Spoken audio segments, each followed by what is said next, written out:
میں کسی پر حملہ نہیں کرتا، کسی سیاست پہ حملہ نہیں کرتا. میں یہ غلط مت بتائیے نیوز چلانے کے لیے. نمازیوں پہ حملہ ہوا. اچھا دلی، اچھا وہ مجھے معلوم نہیں. میں سمجھتا ہوں کہ مجھ پہ میں نے حملہ کیا. ایسا معاف کیجئے کیونکہ میں صبح سے ٹریول کرتا ہوں، میں نے کوئی نیوز نہیں سنی. میں نے کہا میں سوچ رہا تھا مجھے الزام لگا رہے. میں کسی سیاسی پارٹی پر حملہ نہیں کرتا. میں صرف یہ بولتا ہوں کہ کشمیر میں اب حالات ٹھیک ہو گئے ہیں.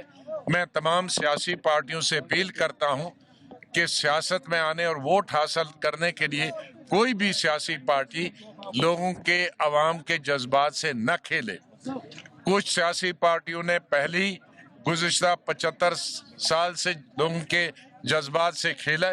اس کا نتیجہ نکلا کہ کوئی کہتا ہے 1 لاکھ، کوئی کہتا ہے 1.5 لاکھ. لیکن یقیناً میں کہہ سکتا ہوں کہ ہزاروں کی تعداد میں ہمارے نوجوان قربان ہوئے، مارے گئے، اور ہزاروں ہماری بیٹیاں، بہو بیٹیاں بیوہ ہو گئے، اور ہمارے ہزاروں والدین اپنے بچوں، نوجوان بچوں سے محروم رہے. اس لیے اس قتل و غارت کو روکنے کے لیے کوئی بھی سیاسی پارٹی اپنی کرسی کے لیے، اپنی سیاست کے لیے، وزیر بننے کے لیے، چیف منسٹر بننے کے لیے لوگوں کے جذبات سے نہ کھیلے.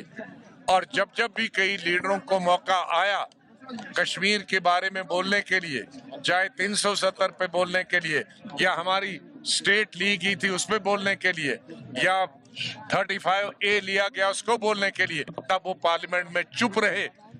اس وقت، اس کے بعد بھی آج تک چپ رہے.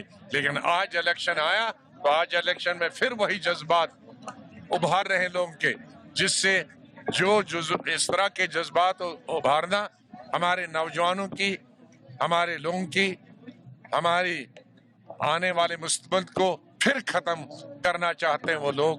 ان سیاسی لیڈروں سے میں کہتا ہوں کہ وہ باز آئیں، وہ تعمیر اور ترقی کی بات کریں، وہ ڈیولپمنٹ کی بات کریں، وہ ڈبل شفٹ کی بات کریں، ٹرپل شفٹ کی بات کریں. کیونکہ وہ لیڈر کام نہیں کر سکتے ہیں، نہ کروا سکتے ہیں، اسی لیے وہ لوگوں کے جذبات سے کھیلتے ہیں. آزاد صاحب اکھلیش یادو کی بات کریں تو اکھلیش یادو نے کہا کہ آزاد صاحب کمشنر کا ریزگنیشن کس طرح سے آپ دیکھتے ہیں؟ مجھے اس کا کوئی علم نہیں. آزاد صاحب اکھلیش یادو نے کہا کہ اس کا دور 10 سالوں تک رہا اور ختم ہو چکا ہے. نریندر مودی کا دور بھی 10 سال تک رہا ہے.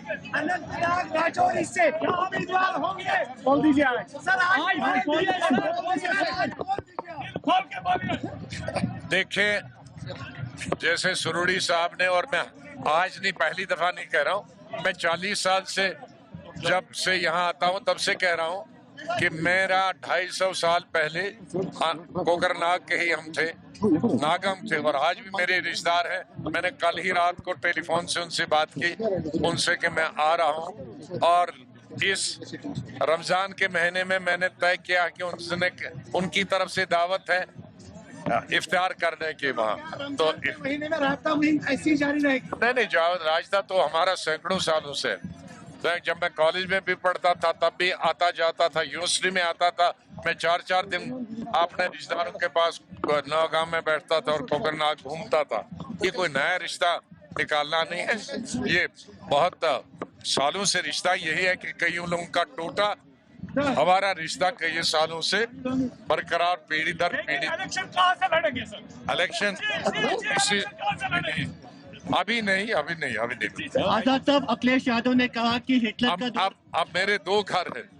ایک گھر تو میرے سروڑی صاحب کو سونپا، اب دوسرے گھر کے بارے میں سوچیں. 4 امیدواروں کا اعلان نہیں کر پا رہے ہیں، کیا وجہ؟ ابھی الیکشن اناؤنس ہی نہیں ہوا. چلے سر، ٹھیک ہے. اکھلیش یادو نے کہا ہٹلر کا دور سرا دیا ہے. ارے مجھے نہیں معلوم، جس علم کا نہیں معلوم، لیکن دلی میں نمازیوں پر اگر پتھراؤ ہوا ہے یا ظلم ہوا اس کو میں کنڈم کرتا ہوں.